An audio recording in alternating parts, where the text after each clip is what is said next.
आज की वीडियो जो है वो है जी यूके वीज़ा के रिफ्यूज़ल के बारे में। के बाद जब आप इमिग्रेशन काउंटर पे जाते हैं तो आपको कौन से क्वेश्चंस का सामना करना पड़ता है, वीज़ा रिजेक्ट हो जाता है। जब उसकी प्रोफाइल को स्टडी किया जाता है या उस बंदे से पर्सनली आप मिलते हैं तो आपको कहीं पे भी कोई भी चीज़ ऐसी नज़र नहीं आती है यूके के वीज़ा जब फाइल करने में या कोई भी किसी भी कंट्री का वीज़ा फाइल करने में कि वो क्या गलती करते हैं। वो किसी से पैसे लेकर डिपॉजिट करते हैं, इसलिए अपनी कुछ प्रॉपर्टी होती है, प्रॉपर्टी का कुछ पार्ट सेल करते हैं, वो प्रॉपर्टी का पार्ट सेल करके या प्रॉपर्टी को hi guys, welcome to my YouTube channel, welcome to another interesting vlog. एक नई इन्फॉर्मेटिव इंटरेस्टिंग वीडियो लेके मैं आप लोगों के पास आया हूं। आज की वीडियो जो है वो है जी यूके वीज़ा के रिफ्यूज़ल के बारे में। यूके जो है ना वो वीज़ा रिफ्यूज़ कर देता है, किन पॉइंट्स के ऊपर रिफ्यूज़ करता है, कौन सी ऐसी चीज़ें हैं जो यूके एम्बेसी एनालाइज करती है आपकी प्रोफाइल को जज करने में, और कौन से ऐसे डॉक्यूमेंट्स होते हैं जो 100% एम्बेसी में वेरीफाई होने चाहिए अगर आपको वीज़ा चाहिए। और अगर उन डॉक्यूमेंट्स की बेस पे आपका वीज़ा रिफ्यूज़ हो जाता है तो आपका नेक्स्ट प्लान क्या होना चाहिए, नेक्स्ट स्ट्रेटजी क्या होनी चाहिए अगर आपने दोबारा से यूके का वीज़ा फाइल करना है। यूके की एम्बेसी आजकल थोड़ी सी टफ क्यों हुई है, और यूके का वीज़ा लेने के बाद जब आप इमिग्रेशन काउंटर पे जाते हैं तो आपको कौन से क्वेश्चंस का सामना करना पड़ता है, वीज़ा के बाद भी एंट्री आपको नहीं मिलती।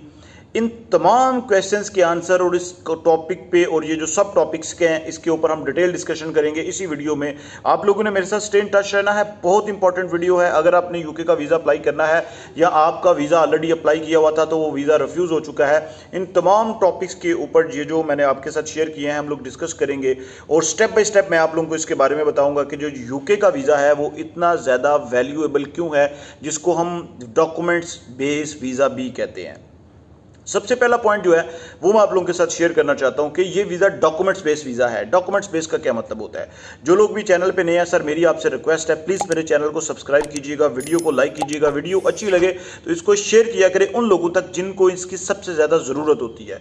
जो लोग सर्च कर रहे होते हैं इस तरह की वीडियोज़, या वो अपना प्लान कर रहे हैं किसी ऐसी कंट्री को हिट करने के लिए, या उनका वीज़ा रिफ्यूज़ हो चुका है। तो मैं पहले भी बार बार इस बात को रिपीट करता हूँ कि आपका एक क्लिक हो सकता है किसी को रिफ्यूज़ल से बचा ले या किसी को वीज़ा दिलवाने में उसकी हेल्प करें। जो लोग मुझसे कांटेक्ट करना चाहते हैं, अगर आपका कुछ जनरल मैसेज होता है तो मुझे कमेंट बॉक्स में हाईलाइट किया करें ताकि आपके कमेंट से बाकी लोगों को भी फायदा हो जाए। और अगर आपका कोई मैसेज जो है वो पर्सनल है, आप मुझे, मेरी इंस्टाग्राम आईडी आ रही है, मेरे अकाउंट को फॉलो करें, फिर मुझे मैसेज सेंड करें। I will be get back to you with positive and proper response. बहुत सारे लोग मुझे ये भी वो क्या कहते हैं, कंप्लेन करते हैं कमेंट बॉक्स में कि सर आप रिप्लाई नहीं करते। तो आप प्लीज़ एक बात को श्योर किया करें कि आपने मेरे अकाउंट अगर फॉलो किया होगा तो मैं आपको ज़रूर रिप्लाई करूंगा, क्योंकि आपका मैसेज डायरेक्टली मेरे पास इनबॉक्स में आएगा। अदरवाइज आपका मैसेज चला जाता है अनरिक्वेस्टेड या अनवांटेड इंक्वायरीज में या मैसेजेस में, तो वो डायरेक्टली अप्रोचेबल नहीं है मेरे पास। अब कम टू दी पॉइंट और टॉपिक की तरफ आते हैं, जिसमें दो तीन बातें जो है ना वो बहुत इंपॉर्टेंट है जो मैं आप लोगों के साथ शेयर करना चाहता हूँ। सबसे पहला पॉइंट कि यूके का वीज़ा डॉक्यूमेंट्स बेस्ड वीज़ा क्यों होता है। यूके का वीज़ा सबसे ज़्यादा डॉक्यूमेंट्स बेस्ड वीज़ा इसलिए होता है कि वो डॉक्यूमेंट्स पे ज़्यादातर मुनहसर करते हैं, इंसार करते हैं, डॉक्यूमेंट्स पे ज़्यादा डिपेंड करते हैं रेदर देन कि वो बंदा पर्सनली कैसा है। उनको इस चीज़ से कोई मतलब नहीं होता कि वो पर्सनली कैसा है। वो कहते हैं कि अगर किसी बंदे के डॉक्यूमेंट्स प्रॉपर हैं इट मीन कि वो बंदा प्रॉपर है, और अगर किसी की डॉक्यूमेंटेशन प्रॉपर नहीं है तो इट मीन वो बंदा प्रॉपर नहीं है। अब मैं आपके साथ एक ऐसा केस शेयर करता हूँ जो पाकिस्तान से वीज़ा अप्लाई किया गया और वो वीज़ा रिजेक्ट हो गया। ऐसे कई केसेस होंगे, ऐसे कई स्टोरीज होंगी, कई सिनेरियोज होंगे कि वीज़ा अप्लाई किया जाता है और वीज़ा रिजेक्ट हो जाता है। जब उसकी प्रोफाइल को स्टडी किया जाता है या उस बंदे से पर्सनली आप मिलते हैं तो आपको कहीं पे भी कोई भी चीज़ ऐसी नज़र नहीं आती कि जिसकी बेस पे वो वीज़ा रिजेक्ट होना चाहिए। आप बंदे की प्रोफाइल देखते हैं, कोई भी बंदा उसकी प्रोफाइल देखेगा, कोई सोलिसिटर उसकी प्रोफाइल देखता है, कोई भी बंदा अगर उसकी प्रोफाइल देखता है, कोई कंसल्टेंट, कोई लीगल कंसल्टेंट, तो वो ये नहीं कह सकता कि इसका वीज़ा रिजेक्ट होना चाहिए। ये प्रोफाइल की मैं बात कर रहा हूं। जब उस बंदे के डॉक्यूमेंट्स देखता है तो पहले ही दो डॉक्यूमेंट्स उसको ऐसे नजर आते हैं कि जो दोनों एक दूसरे के साथ मैच नहीं करते। पॉइंट नंबर 1 के ऊपर मैं बताने लगा हूं, अगर आपने यूके का वीज़ा अप्लाई करना है या प्लानिंग में है, आपकी बैंक स्टेटमेंट में कोई किसी किस्म की हैंकी फैंकी नहीं होनी चाहिए। हैंकी फैंकी का ये मतलब है कि सर आपकी बैंक स्टेटमेंट इतनी अप टू दी स्टैंडर्ड होनी चाहिए कि अगर उस बैंक स्टेटमेंट को टैक्स रिटर्न्स के साथ मैच किया जाए तब भी वो standard according to the standard हो। अगर आपकी बैंक स्टेटमेंट को मैच किया जाए आपकी सैलरी के साथ तब भी वो अकॉर्डिंग टू दी स्टैंडर्ड हो। अगर आपकी बैंक स्टेटमेंट को आपके एक्सपेंस के साथ मैच किया जाए तब भी वो अकॉर्डिंग टू दी स्टैंडर्ड हो।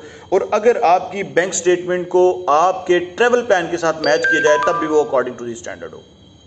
अब पॉइंट यहाँ पे ये आता है कि ये तीनों बातें जो मैंने बताई हैं ये सबसे इंपॉर्टेंट है, इनको आपने समझना है, सबसे जो जरूरी बात है। आपके टैक्स रिटर्न ये शो करेंगे कि आपका जो सोर्स ऑफ इनकम है वो कितना है, आपका टैक्स रिटर्न ये शो करेंगे। आपकी जो सेविंग है वो ये शो करेगी कि आपके एक्सपेंडिचर्स कितने हैं। आपकी जो बैंक में सैलरी आ रही है वो ये शो करेगी कि आपका जो ट्रैवलिंग प्लान है वो कितना स्ट्रांग है। आपकी अगर सैलरी आ रही है, सपोज टू बी एक बंदे की जो है ना वो सैलरी आती है, एक बंदा कहता है कि जी मेरी जो सैलरी है वो 2 लाख आती है सैलरी।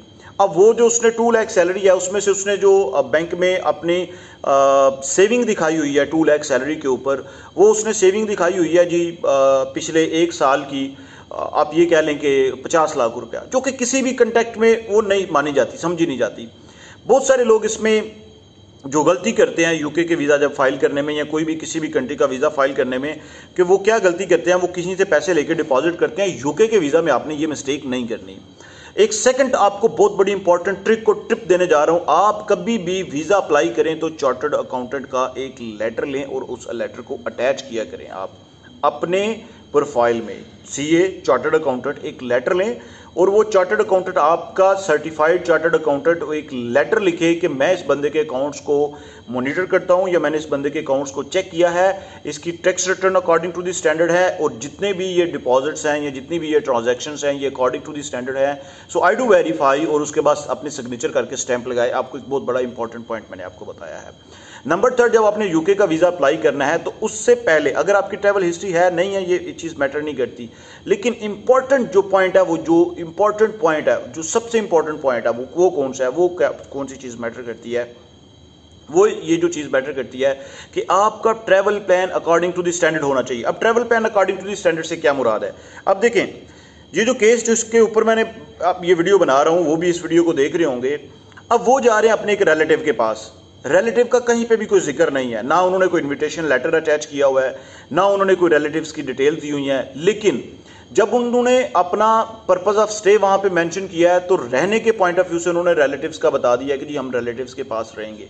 सर ये चीज़ इंपॉर्टेंट होती है। अगर आप रिलेटिव्स का इनविटेशन लेटर अटैच करते, रिलेटिव्स का सोर्स ऑफ इनकम अटैच करते, जिस रिलेटिव्स के पास स्टे करने जा रहे हैं उसके टैक्स रिटर्न्स ऐड करते, उसका एक जो वहां पे घर है उसके घर के डॉक्यूमेंट्स अटैच करते, उसके इलेक्ट्रिसिटी के बिल्स अटैच करते, उसके बाद जाके उस रिलेटिव्स के पास इतनी स्पेस होती कि वो आपको अकोमोडेट करता, ये सारी चीज़ें उस रिलेटिव्स को दिखानी पड़ती क्योंकि वो आपको इन्वाइट कर रहा है। इससे बहुत बेहतर था कि आप इस कहानी की बजाय कि आप उसके पास जाके स्टे करते, सिंपल सी बात थी, आप होटल बुकिंग अटैच करते, बात खत्म हो जाती। आपको एक पॉइंट समझाया मैंने कि ऐसे आपने एरर्स नहीं देने। एक और चीज जो अक्सर हम लोग जितने भी हैं वो इस चीज को कॉमनली वो करते हैं, अपनी बैंक स्टेटमेंट को बूस्ट करने के लिए अपनी कुछ प्रॉपर्टी होती है, प्रॉपर्टी का कुछ पार्ट सेल करते हैं, वो प्रॉपर्टी का पार्ट सेल करके या प्रॉपर्टी को अटैच कर देते हैं या प्रॉपर्टी के पार्ट को सेल करके उस अमाउंट को हम अपने बैंक में रख देते हैं। सर इस चीज़ से कोई फर्क नहीं पड़ता। आपने वीज़ा ऑफिसर की साइकी देखनी है सर, अपने वीज़ा ऑफिसर को समझना है वो आपसे डिमांड क्या कर रहा है, वो आपसे चाह क्या रहा है। इसी से कोई फर्क नहीं पड़ता आप अपनी प्रॉपर्टी सेल कर रहे हैं नहीं सेल कर रहे। एक बंदा अगर 50 लाख रुपए की बैंक स्टेटमेंट लगाता है और वो इधर उधर से पकड़ के वो सारा कुछ करके, तो वीज़ा उसका रिजेक्ट हो सकता है। एक बंदा प्रॉपर्ली जेन्युइन तरीके से 25 लाख की बैंक स्टेटमेंट लगा के वीज़ा अप्लाई करता है, अकॉर्डिंग टू दी स्टैंडर्ड करता है, उसका वीज़ा अप्रूव हो सकता है। मिलते हैं एक नए इंटरेस्टिंग ब्लॉग के साथ, और इसी वीडियो का पार्ट 2 है जिसमें मैं इमिग्रेशन क्वेश्चंस के बारे में बताने जा रहा हूं कि आप जब काउंटर पे पहुंचते हैं तो आपको कौन से क्वेश्चंस का सामना करना पड़ता है, या फिर आपका जो वीज़ा है वो किस वजह से जो है ना वो वहाँ पे आप जब एक्सेप्ट नहीं होता, तो वीज़ा लेने के बाद भी आपको कौन सी चीज़ों का खास ख्याल रखना चाहिए, आपको कौन सी बातें जो है ना वो सबसे इंपॉर्टेंट है जिनका आपने खास ख्याल रखना है। वीज़ा आपको मिल गया लेकिन फिर भी वो चीज़ एप्लीकेबल नहीं है। इसी वीडियो का पार्ट 2 देखिएगा। मिलते हैं एक नए इंटरेस्टिंग ब्लॉग के साथ।